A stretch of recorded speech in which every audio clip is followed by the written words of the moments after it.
Hi friends, இங்கே ஜப்பானில் நம்மளே பில் போட்டு வாங்குற மாதிரி சில கடைகள் இருக்கும்.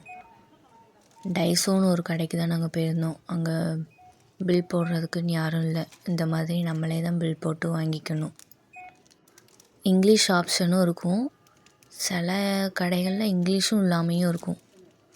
நாங்கள் போயிருந்த இந்த கடையில் இங்கிலீஷ் ஆப்ஷன் இருந்துச்சு. அதனால் அதை வச்சு தான் போட்டுட்ருந்தோம். இந்த மாதிரி நம்ம எடுத்துகிட்டு வந்த பொருள்கள்லாம் ஒரு கூடையில் எடுத்துகிட்டு வந்திருப்போம். அதை ஒரு சைடில் வச்சுட்டு இன்னொரு சைடில் எப்பயுமே அந்த கூடை இருக்கும். அந்த கூடையில் நம்ம பில் போட்டு போடணும். ஒரு பொருளில் அந்த QR கோடு இருக்கும். அதை இந்த மாதிரி தான் நம்ம ஸ்கேன் பண்ணணும். ஸ்கேன் பண்ண அங்கே ஆட் ஆகிட்டே இருக்கும். நமக்கு கேரி பேக் வேணும்னா அதுவும் சைடில் இருக்கும். அதுலேயும் டேக் இருக்கும், QR கோடு இருக்கும். அதை ஸ்கேன் பண்ணிவிட்டு அதையும் நம்ம பில் போட்டுக்கலாம். நாங்கள் கேரி பேக் வச்சுருந்தோம், அதனால் அதை எடுக்கலை. உடனே நெக்ஸ்ட்டு பேன்னு கொடுத்துட்டு அடுத்த இதுக்கு போகும்.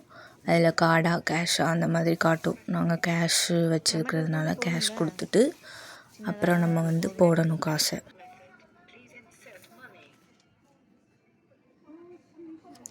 நோட் மாதிரி உள்ளதை இந்த இதில் போடணும். அடுத்த காயினை கீழே ஒரு ஹோல் இருக்குல்ல, அதில் போடணும். நம்ம மணி போட அங்கே நம்ம எவ்வளோ போட்டிருக்கோன்னு காட்டும். நாங்கள் 2000 போட்டிருக்கோம், அதான் அங்கே காட்டுது. அடுத்த பேன்னு கொடுத்துட்டு அப்புறம் மிச்ச சில்லறை கீழே இதில் வந்துடும்.